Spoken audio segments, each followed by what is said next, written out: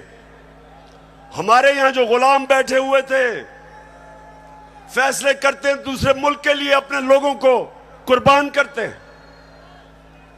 हम दूसरों की जंगों में शामिल होके अपने मुल्क की तबाही करते हैं। सबसे ज्यादा जो लोग बात नहीं करते, अमेरिका की जंग में जो कबायली इलाके के लोगों से जो जुल्म हुआ, जिस तरह सारा कबायली इलाका उजड़ा, 400 ड्रोन अटैक हुए, औरतें बच्चे मारे गए, उनकी जंग की वजह से 35 लाख कबायली इलाके के लोग नकल मकानी कर गए। कौन जिम्मेदार है? सिर्फ इसलिए कि यहां थोड़े साहिब इख्तिदार बैठे हुए थे जिनको थोड़े डॉलर मिलने थे, जिन्होंने थोड़े से डॉलरों के लिए अपने मुल्क को वो नुकसान पहुंचाया जो भी कबायली इलाका नहीं उस नुकसान से बचा। दूसरी चीज, मैं हमेशा कहता था कि अफगानिस्तान में जो अमेरिका गया है, इसका कोई मिलिट्री हल नहीं है, डायलॉग से मसला हल होगा। और यह पसंद नहीं था उनको। और आखिर में मैंने, जब वो अमेरिका वहां से गया, तो उनके भी लोगों ने कहा कि जो मैं कहता था ठीक, लेकिन उनको पसंद नहीं है। उनको आदत पड़ी हुई थी शहबाज शरीफ जैसे गुलामों की, और नवाज शरीफ जो सदर ओबामा के सामने पर्ची पढ़ के थैंक यू कहता था।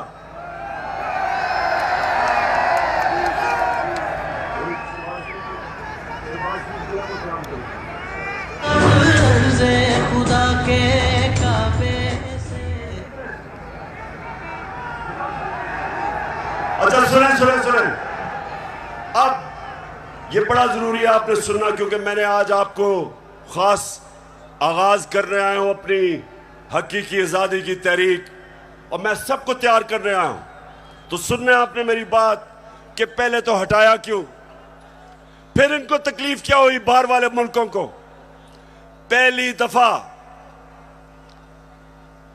दफा पाकिस्तान का प्राइम मिनिस्टर OIC की मीटिंग में जाता है, यूनाइटेड नेशंस की जनरल असेंबली में जाता है, और क्या कहता है?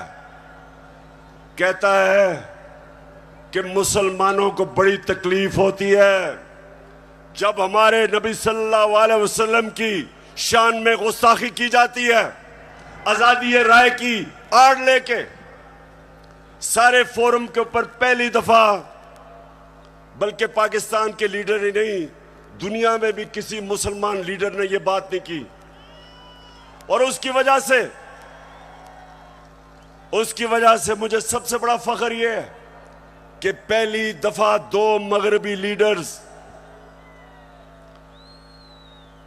रूस के प्रेसिडेंट पुतिन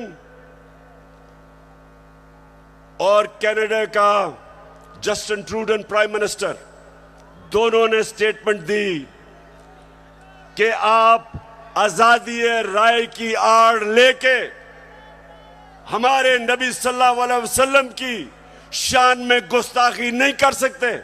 ये कभी पहले नहीं हुआ। और 15 मार्च, जो मुझे सबसे ज्यादा फख्र है, आप अगर मेरे से पूछे ना कि 3.5 साल में किस चीज में सबसे ज्यादा फख्र हुआ, 15 मार्च यूनाइटेड नेशंस ने फैसला किया कि एंटी इस्लामोफोबिक डे बनाया में।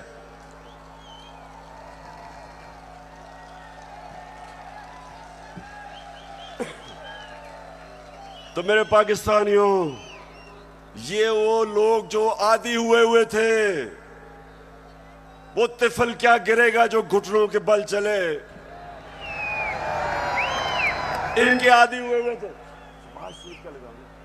आदी हुए थे, उनको पसंद नहीं आया ये। पूरा साजिश हुई, डोनाल्ड लू ने धमकी दी, साजिश पहले से हुई थी, और इन्होंने तब वो गवर्नमेंट गिराई जो उस वक्त 17 साल के बाद सबसे बेहतर माशी तरक्की कर रही थी। 17 साल के बाद आखिरी 2 साल में 5.6% और 6% पाकिस्तान इकोनॉमिकली हमारी ग्रोथ रेट थी, हमारी दौलत में इजाफा था। उस गवर्नमेंट को गिराया जिसकी रिकॉर्ड एक्सपोर्ट्स थी, रिकॉर्ड टैक्स कलेक्शन, बैरून मुल्क पाकिस्तानियों ने रिकॉर्ड रेमिटेंसेस भेजी, उस गवर्नमेंट को इन्होंने गिराया। किसानों के लिए बेहतरीन जो हमने पैकेजेस दिए, रिकॉर्ड फसलें हुई, उस गवर्नमेंट को इन्होंने गिराया। और उन्होंने गिराया इसलिए कि इनको इमरान खान नहीं चाहिए था, इनको चेरी ब्लॉसम चाहिए था। अब देखो, ये जरा देखें, होके आया हूँ, मैं यूएई के होके, अभी मैं तुर्की होके आया हूँ, और मैंने उन भाइयों को कहा कि आप हमारे बड़े अजीम भाई हैं, हमेशा आपने हमारी मदद की। और मैंने यही कहा, जब मैं आया हूँ तो आप समझेंगे शायद ये मांगने आया है। मैं मांगने नहीं आया, लेकिन मजबूरी है। हमारा जिस तरह माजी में 75 साल में आपने हमारा हाथ बटाया है, कुछ अर्सा आप हाथ बटा। मैंने कहा मैं वादा करता हूँ कि इंशाअल्लाह हम पूरी कौम हम मिलकर दिन रात, हमेशा आपने हमारी मदद की। और मैंने यही कहा, जब मैं आया हूँ तो आप समझेंगे शायद ये मांगने आया है। मैं मांगने नहीं आया, लेकिन मजबूरी है।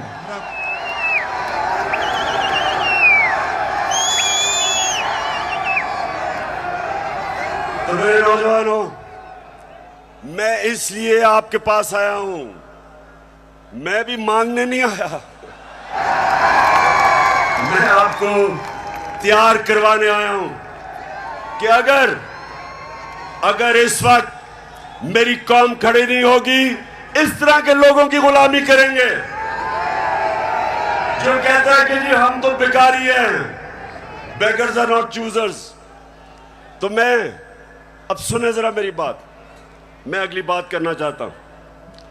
देखिए, पाकिस्तान में जब ये आए, अब मैं सिर्फ बताना चाहता हूं कि लोगों से हुआ क्या 4 महीने में। मुझे जितने लोगों ने बताया कि जब उनके पास बिजली के बिल आए,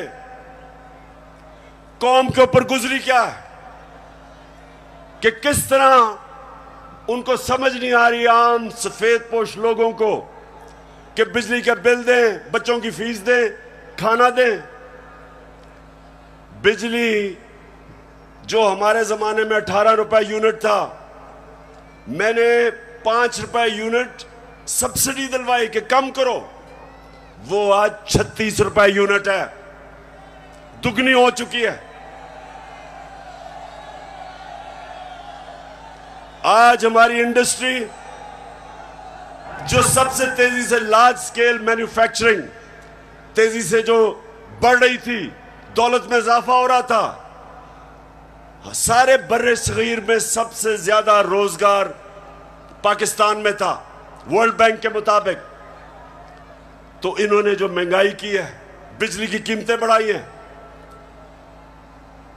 पेट्रोल और फजलुर रहमान की जो कीमत बढ़ाई है,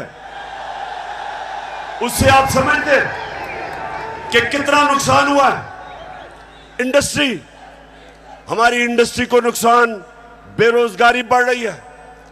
हमारा तो यहां नौजवान आबादी है, अगर हम रोजगार नहीं देंगे ये लोग किधर जाएंगे? कितने लोग मुल्क से बाहर जा सकते हैं? तो ये जो मैं आज आपके पास सिर्फ अब आपको बताऊं कि इन्होंने जो सारे चोरों के टोला ने मिलके कि जी बहुत महंगाई कर दी इमरान खान ने, मैं ये जरा आप सिर्फ थोड़ा आराम से सुने कि इन्होंने किया क्या है। पहले मैं आता हूं ताकि आपको पता है हमने हमजा कुकड़ी को शिकस्त दी, और आपको पता है उसका मुर्गी का कारोबार है। तो जब हम आए थे मुर्गी का गोश्त केजी जो बिक रहा था, ये हमारे दौर में साल पहले 160 रुपए केजी, आज पहुंच गया 270 रुपए केजी। पेट्रोल एक साल पहले 120 रुपए लीटर, आज पहुंच गया 234 रुपए लीटर। प्याज मैं इसलिए कह रहा हूं क्योंकि आम आदमी प्याज खाता है। साल पहले 44 रुपए, आज 86 रुपए, 86 रुपए केजी एक साल के अंदर। अंडे दर्जन हमारे जमाने में 155 रुपए, आज 211 रुपए। चावल साल पहले 95 रुपए, आज 121 रुपए। दाल माश आम आदमी खाता है, साल पहले 240 रुपए, आज 366 रुपए। चक्की का आटा साल पहले 70 रुपए केजी, और आज 105 रुपए केजी। ये खाने पीने की आम आदमी की मैं चीजें बता रहा हूं, मैं पैसे वालों का हालात नहीं बता रहा, मैं अपने आम पाकिस्तानियों का बता रहा हूं। मसरूर की दाल साल पहले 157 रुपए केजी, और आज 330 रुपए केजी।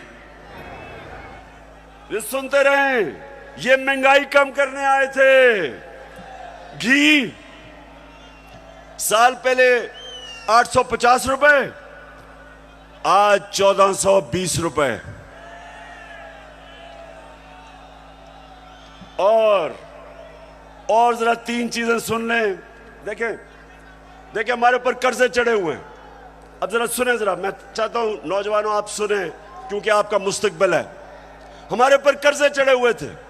कर्जे कैसे उतारने हैं? दौलत में इजाफा करके कर्जे उतरते हैं। आपकी जब फैक्ट्रियां चलती हैं, बाहर से सरमायाकारी होती है, आपकी किसानों की पैदावार बढ़ती है, दौलत में इजाफा होता है, उससे आप अपने कर्जे वापस करते हैं। मसलन मैंने दुकान के लिए कर्जा लिया, मैंने दुकान बना ली, अब मैंने कर्जा ले लिया। अब जब जैसे जैसे मेरी ज्यादा सेल होगी, मेरी दौलत में इजाफा होगा, मैं कर्जे वापस करूंगा। अब जब से ये आया, क्या हो रहा है? बजाय दौलत में इजाफा होने के फैक्ट्रियां बंद हो रही हैं। इन्होंने बिजली की कीमत उधर पहुंचा दी और गैस की। फैक्ट्रियां मुकाबला नहीं कर सकती हिंदुस्तान का। एक्सपोर्ट्स गिर रही हैं। एक्सपोर्ट्स हमारे जिस महीने हम छोड़ के गए थे, एक्सपोर्ट्स 3.1 अरब डॉलर था।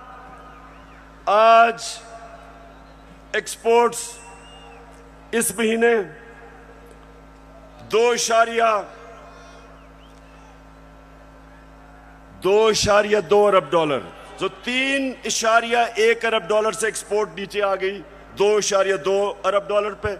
रिमिटेंस जो बैरून मुल्क पाकिस्तानी पैसा भेजते हैं, हमारे आखिरी महीने में 3.1 अरब डॉलर, वो नीचे आके 2.5 अरब डॉलर पे आ गई। मतलब कि दौलत में इजाफा नहीं हो रहा, कर्जे बढ़ते जा रहे हैं।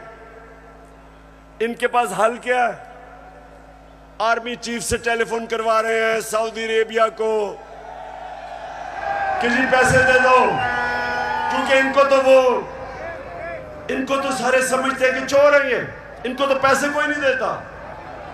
तो आर्मी चीफ अमेरिका को कभी टेलीफोन कर रहा है, कभी यूएई को कर रहा है, कभी सऊदी को, कि जी पैसे दे दो।